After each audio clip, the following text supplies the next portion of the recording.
This summer, Mike and I went on what I can only describe as an absolute dream trip to South Africa. Our trip kicked off with 5.5 days in Cape Town, followed by 3 days on safari. Cape Town had been sitting on my bucket list for years, but what I didn't know was how much a safari would capture our hearts and leave us wanting more. In this episode, we are sharing our first few days in Cape Town and how perfect it is to use the hop-on, hop-off bus to see all the major sites in such an affordable, convenient, and scenic way. This trip was actually planned really last minute, so packing up all the things that you need for a trip to Cape Town and a safari was quite the adventure. All our flights from Stuttgart are always at 6 a.m., so we're used to that early start. We packed our bags and headed out to the airport, super excited for our trip. Booking last minute also meant higher airfares, but luckily I was able to use Capital One points to book the international airfare. I booked our own domestic flights and then contacted a travel advisor for the safari portion. After about 15 hours of traveling, we had finally arrived in Cape Town. I had a driver arranged through our hotel just for convenience and no confusion, but if I knew then what I know now about how great the Uber drivers are and how many there are and how budget friendly it is, I definitely would have done that. I booked our first 4 nights at the Hilton Canopy using Hilton points. Our plan was to look for something else for our last 2 nights and just use this as a base, but we grew to love this hotel so much that we ended up staying the entire time. After a long day of travel, we were both ready for showers and to jump into those comfy beds. What a view to wake up to. To one side, you've got Lion's Head, just beyond that is Signal Hill, plus there's Devil's Peak. It's no wonder Cape Town is always called one of the most beautiful cities in the world. Before heading to bed the night before, I hopped online and scored us the 2-day hop-on, hop-off deluxe bus package. Less than $50 for both of us. Gotta love the deals in this city. Another reason we loved staying at the Hilton Canopy was the restaurant downstairs. Super convenient for meals, and breakfast was no exception. They had a lovely buffet, but Mike and I decided to order a la carte instead. Honestly, it was even better, and less than $15. Not bad at all for a breakfast at a hotel. The Long Street bus stop was about a 15-minute walk down the street from our hotel. Along the way, we stopped into a furniture and decor store. Not the same budget-friendly prices, but very beautiful. Cape Town is honestly the perfect city for the hop-on, hop-off bus. The routes cover all the major sites from the waterfront to the beaches, the mountains, and even the wine country. You can just sit back, ride along, and get this amazing overview of the city, then hop off whenever something catches your eye. No stress about driving, parking, or figuring out directions. It makes exploring super easy and way more fun. For first-time visitors like us, it was the best way to see it all without missing a thing. The Table Mountain cable cars were closed the first few days we were there, so our first stop was Camps Bay. Camps Bay is one of Cape Town's most iconic beaches, famous in summer for its lively scene of umbrellas, beach bars, and sunseekers. The boardwalk is lined with cafes, restaurants, and little shops. Since we were visiting in the off-season, there were no crowds. The waves were pumping, the skies were blue, and the long stretch of sand was practically empty. What makes Camps Bay even more dramatic is the backdrop, the 12 Apostles. Despite the name, there are actually more than 12 peaks. They're part of the Table Mountain National Park, and from this stunning chain of cliffs that run down the coast. From the beach, you get the best view of them towering above the shoreline, almost like nature's own cathedral. Scattered across the grassy patches near the beach are these huge, smooth boulders, perfect for climbing up and just sitting for a while. From there, you can look one way at the sea and the other way at the mountains rising straight up behind you. And since Mike and I love exploring every nook and cranny, we didn't just stick to the sand. We scrambled over rocks, found little hidden viewpoints, and discovered new angles off the coast. Between the grassy patches, the boulders, the boardwalk, and those endless waves, we ended up spending hours soaking in every bit of this incredible spot. Funny story and lesson learned here. There were so many of these guys. They were so nice, and they were selling paintings along the beach. This was my first time, and so we promised this guy we would take a look. He told me they were all his paintings. He had his name in the corner, and although I didn't want anything, he was so kind that we decided that we would go ahead and buy something. Later, I discovered that these exact same paintings were all over the town. All of them signed differently by different people, or just factory made, really. Our next stop was Maiden's Cove, tucked just around the coast from Camps Bay. It's a small sheltered beach surrounded by cliffs and rocky outcrops. In summer, it's a famous swimming spot. It's the perfect place to explore the tidal pools, climb over the rocks, and peek into the little nooks where the sea meets the cliffs. The views here are stunning. While exploring Maiden's Cove, we couldn't help but notice the dassies lounging on the rocks. These little creatures look like oversized rodents, but here's the crazy part. They're actually most closely related to elephants. They're so cute and unbothered, just sunbathing and watching the waves crash around them.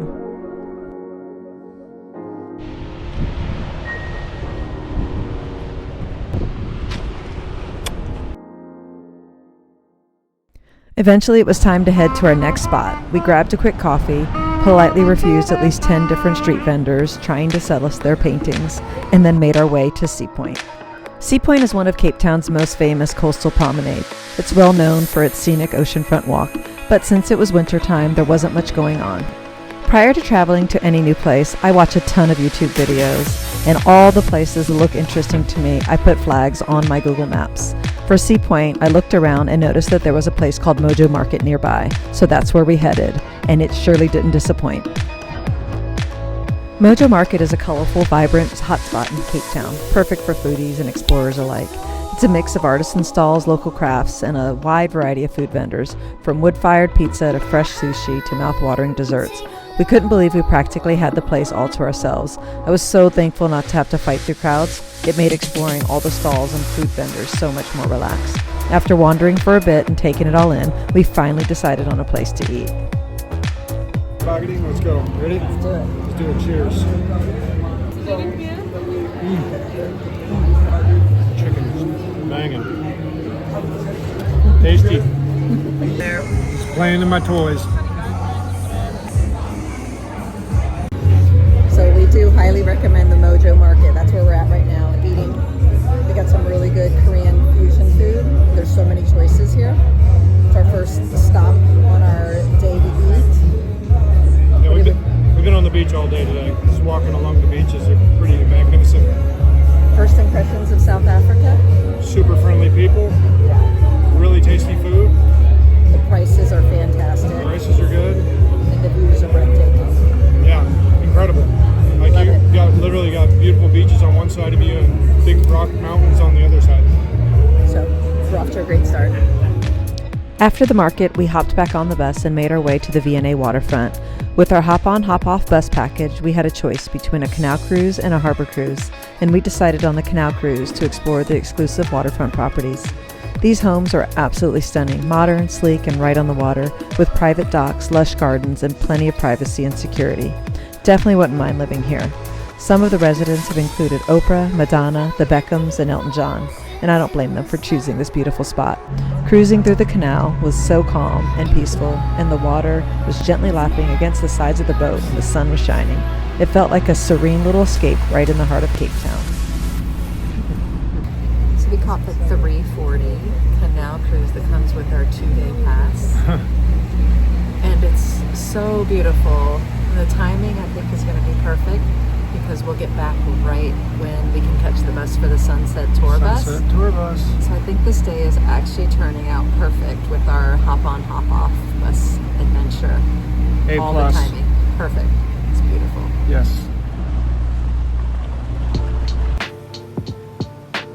Perfect timing. We got back from our canal cruise about 15 minutes before the Sunset Bus tour was leaving. Remember, that's also included with our hop-on, hop-off passes. To top it all off, the weather was absolutely perfect for sunset views. Clear skies, golden light, and just enough breeze to keep things comfortable. We were so lucky to hit it all just right and knew we were in for some incredible views. As we arrived at Signal Hill, we were greeted by a parade of guinea fowl strutting around, completely unbothered, enjoying their evening like they owned the place. It was such a charming start to our visit. Signal Hill itself is steeped in history.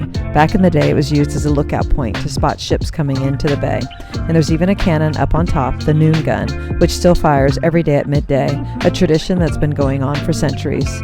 Today, Signal Hill is Cape Town's most famous sunset spot, and it's easy to see why. From the top, you get sweeping views of the city, the ocean, and the mountains. It's also a popular launch spot for paragliders who soar off the hill and float gracefully into the golden light of the setting sun. So we are on Signal Hill. Signal Hill. Watching the sunset. We just watched, I don't know, maybe at least 20 people run down this mountain to paraglide off into the sunset. And they're still going. One after another. Yep. One after another. What a business. It's beautiful up here. Absolutely beautiful. People are lined up to see the sunset. Stunning. Gust of wind.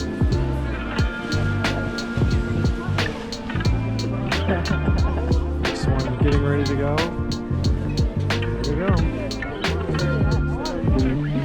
So cool.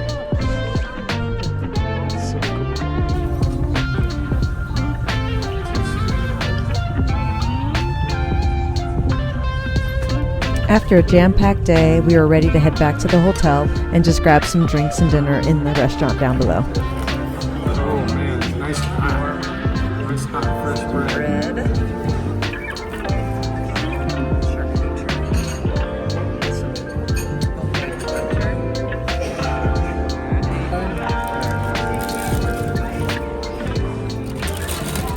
Hey.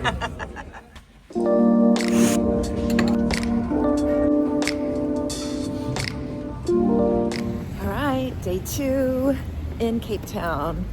We're headed out to catch the hop-on, hop-off bus for our second day.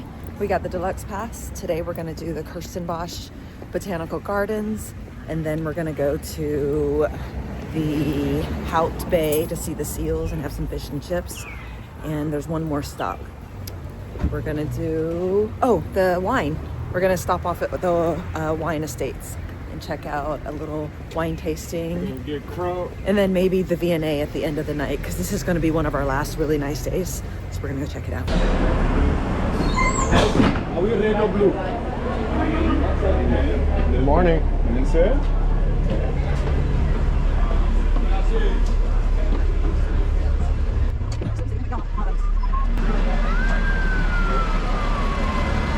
Got it.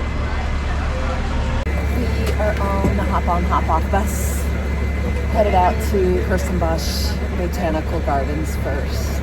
It is a beautiful August 1st? Second. August 2nd day. August 2nd. So this 70 is, degrees today. yeah, this is what winter in South Africa can look like, which is wonderful. Like Although it may be the nicest day that we get. But look at those blue skies. We're going to take advantage of it today.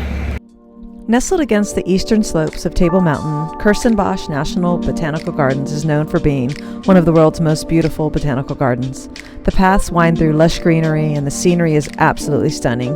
Mountains rising behind you, shaded forest areas, and sweeping lawns that make it feel like a peaceful oasis. There's a little canopy that you can walk through along a bridge.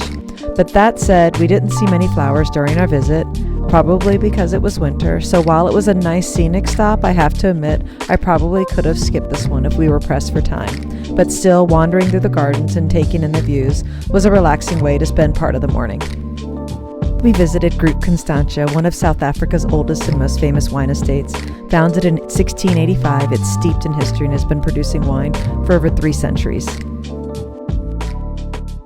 Just got off the Purple Line and we are going to the Groot Constantia wine tasting. So we got off the bus and then got on the purple one right there, and it brings us out here. So hopefully we can go grab a wine tasting out here and then visit the vineyards. He's ready to taste some wine. The estate's Cape Dutch architecture with its iconic whitewashed walls makes it feel like stepping back in time. Groot Constantia is not only famous for its award-winning wines, but also for its role in shaping the South African wine industry. Many of the country's vineyards trace their roots back to this very estate. Strawberries, raspberries, and there's a cherry note to be able to pick up as well. Okay. Slightly higher compared to the previous one you tasted. Okay. So the 10% Semillon is there to calm down the acidity. It offers more fruity notes towards the wine, so it's Okay. more tropical fruit driven.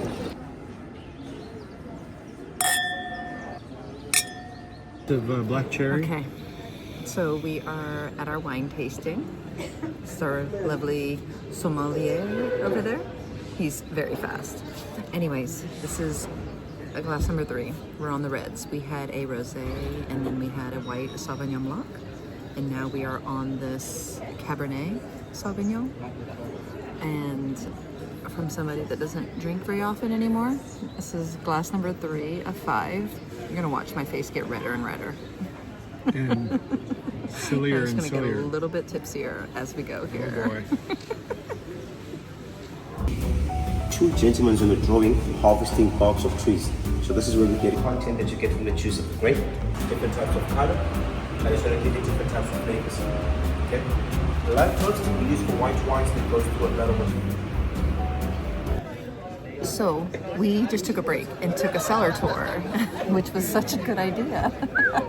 Was it ever? Because we were 3 glasses in and needed a little break. So we did the cellar tour, which was perfect, and now we've got our last 2, which was the Pinotage and then their Governor's Reserve blend, which is like the big the flagship. That's right, the flagship blend that they have here. Very unique grape.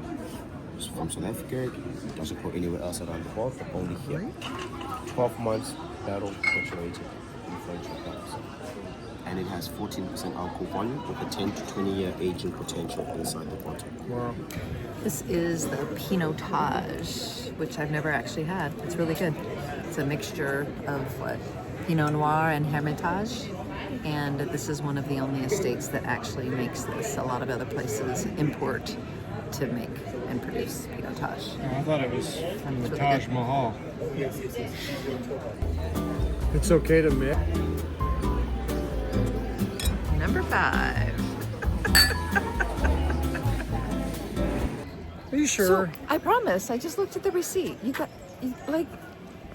is so hard to get over the prices here. So we just finished our wine tasting. We had 5 different wines.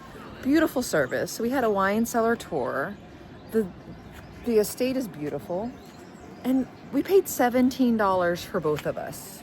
$17. And it was good wine too. It was and great there's ducks. wine. Look at the ducks. And there's ducks right behind come us. on. The prices are unbelievable. Unbelievable. Like, I don't understand how you get all this for this money. So, I mean, it just keeps on going and going. It's been amazing.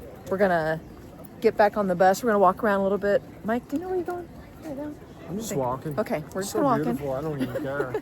We're gonna find our way to the Got some next birds of spot. paradise sitting right We here. do know we're gonna go see some seals at Hout Bay when we get on the next stop of our hop on, hop off bus, right?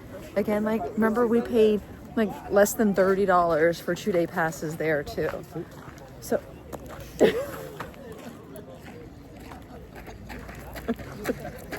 I don't get it.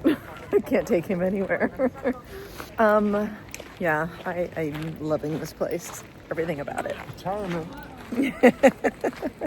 Mike's looking at real estate. That's what he always does when we visit places.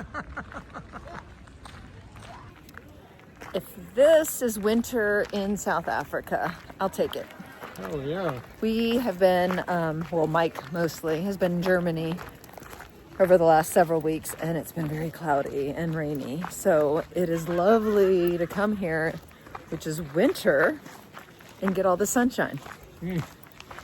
Not to be missed. I know South Africa has all the ratings for coming in the summertime over here, but I'm so glad we were able to take advantage of coming here my last week right before I start back up to school and enjoy some time in South Africa. Cape Town's been wonderful to us. Perfect timing.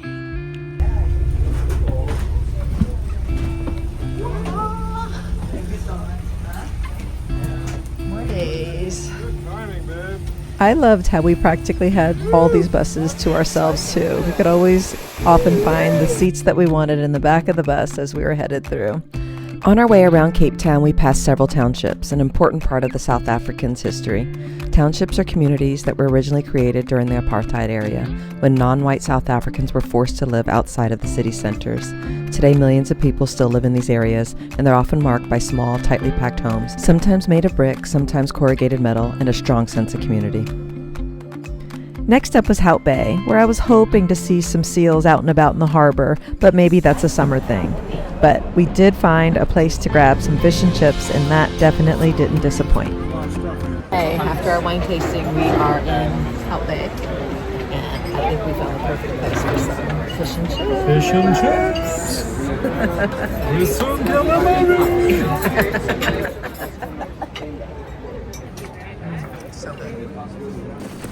That wraps up the first part of our Cape Town adventure. We can't recommend the hop-on, hop-off bus enough. It made exploring the city so easy and stress-free, and we loved being able to hop off whenever something caught our eye. Coming up in the next video, we'll take you along on the rest of our Cape Town journey. A tour down to the Cape of Good Hope, meeting the penguins at Boulders Beach, wandering the colorful streets of Bocop, experiencing the drum show at Gold's Restaurant, enjoying amazing meals at Kloof Street House, surviving a rainy day at the V&A Waterfront, and catching the most breathtaking sunset hike at Lion's Head. If you haven't already, please subscribe and follow along, especially to join us for our life-changing safari adventure at a private reserve near Kruger National Park. South Africa truly has so much to explore, and we can't wait to share it all with you.